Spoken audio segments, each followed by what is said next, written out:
SIR নিয়ে তুমুল চর্চা, রাজনৈতিক মহলে তরজার পাশাপাশি কোনো ক্ষেত্রে বিএলওদের থেকে উঠে আসছে নানা অভিযোগ।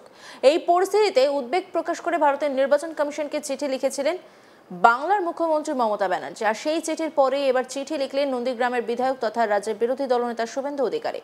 চিঠিতে শুভেন্দুর অভিযোগ, অবৈধ ভোট ব্যাংকের সুরক্ষা দেওয়ার জন্যই এই চিঠি লিখেছেন মমতা।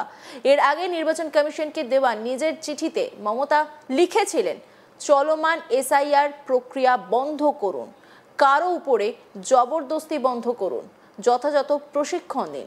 এই প্রেক্ষিতে শুভেন্দুর বক্তব্য, মুখ্যমন্ত্রীর চিঠি কোনো গঠনমূলক কারণে লেখা হয়নি। চিঠি আদতে নির্বাচন কমিশনের উপর মানুষের যে আস্থা তাতে আঘাত হানছে। শুভেন্দু অধিকারী নিজের চিঠিতে দাবি করেন, জায়গায় জায়গায় বাংলাদেশিদের ঘর ছাড়া হিড়িক বেড়েছে, হাকিমপুরে বাংলাদেশ সীমান্তে ভিড় বাড়ছে। শুভেন্দু অধিকারী আরও লিখেছেন, মমতা ব্যানার্জি নিজে বিএলওদের হুমকি দিয়েছিলেন। এর আগে চিঠিতে মমতা লেখেন, বিএলওদের উপর অত্যাধিক চাপ সৃষ্টি করা হচ্ছে, যা তাদের শারীরিক ও মানসিক স্বাস্থ্যের জন্য উদ্বেগজনক। মুখ্যমন্ত্রীর কথায়, বর্তমানে পশ্চিমবঙ্গে ধান চাষের সময়, কৃষিক্ষেত্রের এই ব্যস্ততম সময়ে এসআইআর প্রক্রিয়া চালানো অযৌক্তিক। সাধারণ মানুষের উপরও চাপ সৃষ্টি করা হচ্ছে। একই সঙ্গে রাজ্যের সিইওদের ভূমিকা নিয়েও প্রশ্ন তোলেন মমতা। মুখ্যমন্ত্রীর দাবি, এই পরিস্থিতিতে সাহায্য না করে কিংবা সময়সীমা না বাড়িয়ে কলকাতার সিইও দপ্তর ভয় দেখাচ্ছে, বিএলওদের শোকজ করা হচ্ছে, এমনকি কড়া ব্যবস্থা নেওয়ার হুমকিও দেওয়া হচ্ছে বলে অভিযোগ মুখ্যমন্ত্রী। তাই এই পরিস্থিতিতে নির্বাচন কমিশনের কাছে দ্রুত হস্তক্ষেপের আবেদন জানিয়েছেন মমতা। যদিও বিরোধী দলনেতা শুভেন্দু অধিকারী কটাক্ষ, এটি তৃণমূল সরকারের ভোট ব্যাংক বাঁচানোর পরিকল্পনা। সরকারি কর্মীদের নিরুৎসাহিত করার চেষ্টা করছে রাজ্য সরকার।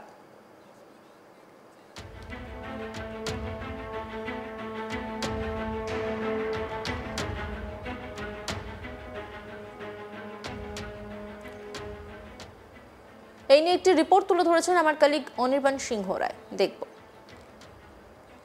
ফের একবার বিরোধী দলনেতা শুভেন্দু অধিকারীর নিশানায় চলে এলেন মুখ্যমন্ত্রী মমতা বন্দ্যোপাধ্যায়।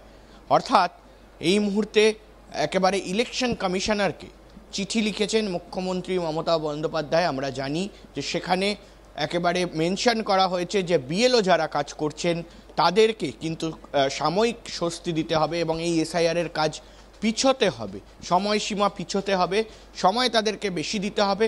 এবং তার সঙ্গে সঙ্গে তিনি এমনটাও লিখেছেন যে সঠিকভাবে যদি কোনো একেবারে কাজ না হয় সেক্ষেত্রে কিন্তু এই কাজটিকে বন্ধ করতে হবে, যাতে সাময়িকভাবে মানুষ একেবারে মানসিকভাবে বিপর্যস্ত না হয়ে পড়ে, বিএলওরা যাতে বিপর্যস্ত না হয়ে পড়েন সেই কথা লিখে কিন্তু ইতিমধ্যেই চিঠি মারফত তিনি জানিয়েছেন।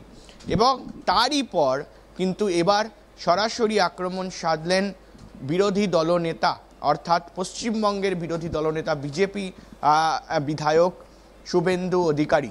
তিনি স্পষ্ট করেছেন যে মুখ্যমন্ত্রী মমতা বন্দ্যোপাধ্যায় তিনিও একটি পাল্টা চিঠি দেন এবং সেই চিঠি মারফত এবং তার পাশাপাশি বিভিন্ন জায়গায় তিনি যেখানে নিজের সভা করছেন সেখানেও বলছেন যে এই যে সংখ্যালঘু ভোট ব্যাংক রয়েছে সেই সংখ্যালঘু ভোট ব্যাংককে বাঁচানোর জন্য এই মুহূর্তে মমতা বন্দ্যোপাধ্যায় এই চিঠি লিখেছেন।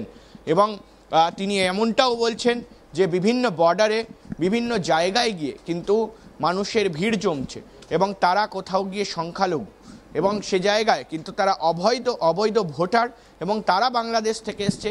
এই যে ভোটার লিস্ট, এই যে ভোটার যে কোথাও গিয়ে ভোট ব্যাংক, সেই ভোট ব্যাংককে বাঁচাতে, রক্ষা করতে মুখ্যমন্ত্রী মমতা বন্দ্যোপাধ্যায় কাজ করছেন, এমনটা কিন্তু এবার অভিযোগ এনেছেন শুভেন্দু অধিকারী। আমরা দেখেছি যে এর আগেও বিজেপির তরফ থেকে, শুভেন্দু অধিকারীর তরফ থেকে এই ধরনের অভিযোগ হয়েছে যে কোথাও গিয়ে সংখ্যালঘু ভোট ব্যাংক যেটা রয়েছে সেই সংখ্যালঘু ভোট ব্যাংক বাঁচানোর চেষ্টা করছে তৃণমূল কংগ্রেস সরকার এবং তার পাশাপাশি যে অবৈধ ভোটাররা রয়েছে তাদেরকে কোথাও গিয়ে সাহায্য করছে, তাদেরকে স্থায়ী ঠিকানা করে দিচ্ছে রাজ্য সরকার।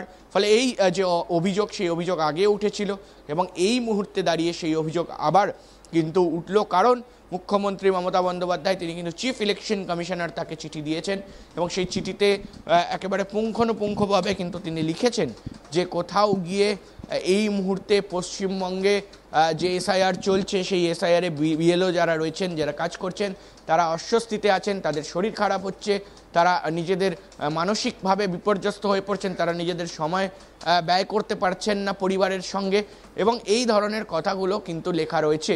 এবং তারই পরে কিন্তু একেবারে শুভেন্দু অধিকারী তিনি কিন্তু আক্রমণ সাধালেন এবং তিনি বললেন যে এই মুহূর্তে কিন্তু মুখ্যমন্ত্রী মমতা বন্দ্যোপাধ্যায় তিনি চেষ্টা করছেন এই প্রক্রিয়াকে আটকানোর, এবং আটকানো যায় যাতে, কারণ তিনি অবৈধ ভোটারকে সহায়তা করছেন, তিনি অবৈধ ভোটারকে স্থায়ী ঠিকানা দিচ্ছেন, এবং যাতে ভোট দিতে পারে তার ভোট ব্যাংক যাতে বজায় থাকে, সংখ্যালঘু ভোট ব্যাংক যাতে বজায় থাকে, এই বিষয় নিয়ে কিন্তু শুভেন্দু অধিকারী তিনি কিন্তু আক্রমণ করেছেন মুখ্যমন্ত্রীকে। এদিকে এসআইআর আবহে আরও এক বড় আপডেট। এসআইআর কি স্থগিত রাখা সম্ভব? নির্বাচন কমিশনের কাছে জানতে চাইল সুপ্রিম কোর্ট। কেরালা সরকারের দায়ের করা মামলার পরিপ্রেক্ষিতে শীর্ষ আদালতের ৩ বিচারপতির বেঞ্চ ২৬শে নভেম্বরের মধ্যে নির্বাচন কমিশনের কাছে তাদের বক্তব্য জানতে চেয়েছে। বিচারপতি সূর্যকান্ত, বিচারপতি জয় মাল্য বাগচি ও বিচারপতি SVN ভাট্রের বেঞ্চ আগামী ২৬শে নভেম্বর এই বিষয়ে শুনানি করবে। কেরালা সরকারের পক্ষ থেকে মামলা দায়ের করে জানানো হয়, ডিসেম্বর মাসে কেরালায় পুরসভা ও পঞ্চায়েত নির্বাচন রয়েছে। সেই কাজে ইতিমধ্যে ১,৭৬,০০০ সরকারি কর্মী নিযুক্ত রয়েছেন। এই পরিস্থিতিতে একই সঙ্গে এসআইআর প্রক্রিয়ার জন্য পর্যাপ্ত সরকারি কর্মীর অভাব রয়েছে। সরকারি কর্মীদের উপর অতিরিক্ত চাপ সৃষ্টি হচ্ছে, তাই সুপ্রিম কোর্ট নির্বাচন কমিশনকে আপাতত এসআইআর প্রক্রিয়া স্থগিত রাখার নির্দেশ দিক। উল্লেখ্য, এর আগে বিহারে এসআইআর প্রক্রিয়া সম্পন্ন হয়েছে। দ্বিতীয় দফায় পশ্চিমবঙ্গ, কেরল, গুজরাট সহ মোট 12টি জায়গায় এসআইআর এর প্রক্রিয়া শুরু করেছে নির্বাচন কমিশন। আপাতত সেই প্রক্রিয়া স্থগিত রাখা সম্ভব কিনা ২৬শে নভেম্বরের মধ্যে সেটি নির্বাচন কমিশনকে জানাতে নির্দেশ দিল দেশের শীর্ষ আদালত।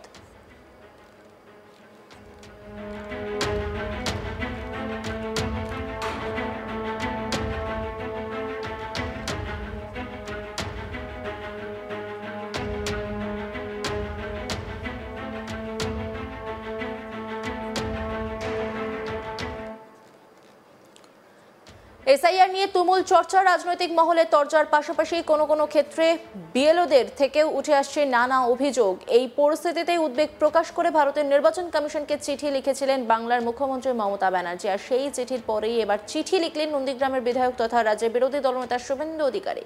চিঠিতে শুভেন্দুর অভিযোগ, অবৈধ ভোট ব্যাংককে সুরক্ষা দেওয়ার জন্যই এই চিঠি লিখেছেন মমতা। এর আগে নির্বাচন কমিশনকে দেওয়া নিজের চিঠিতে মমতা লিখেছিলেন, চলমান এসআইআর প্রক্রিয়া বন্ধ করুন, কারো উপরে জবরদস্তি বন্ধ করুন, যথাযথ প্রশিক্ষণ দিন। এর প্রেক্ষিতে শুভেন্দুর বক্তব্য, মুখ্যমন্ত্রীর চিঠি কোনো গঠনমূলক কারণে লেখা হয়নি। চিঠি আদতে নির্বাচন কমিশনের উপর মানুষের যে আস্থা তাতে আঘাত হানছে। শুভেন্দু অধিকারী নিজের চিঠিতে দাবি করেন, জায়গায় জায়গায় বাংলাদেশিদের ঘর ছাড়া হিড়িক বেড়েছে, হাকিমপুরে বাংলাদেশের সীমান্তে ভিড় বাড়ছে। শুভেন্দু অধিকারী আরও লিখেছেন, মমতা ব্যানার্জি নিজে বিএলওদের হুমকি দিয়েছিলেন। অন্যান্য খবরের আপডেটের জন্য অবশ্যই নজর রাখুন আজ তাক বাংলার ইউটিউব স্ট্রিমিংয়ে। লাইক, কমেন্ট, শেয়ার এবং সাবস্ক্রাইব করতে ভুলবেন না।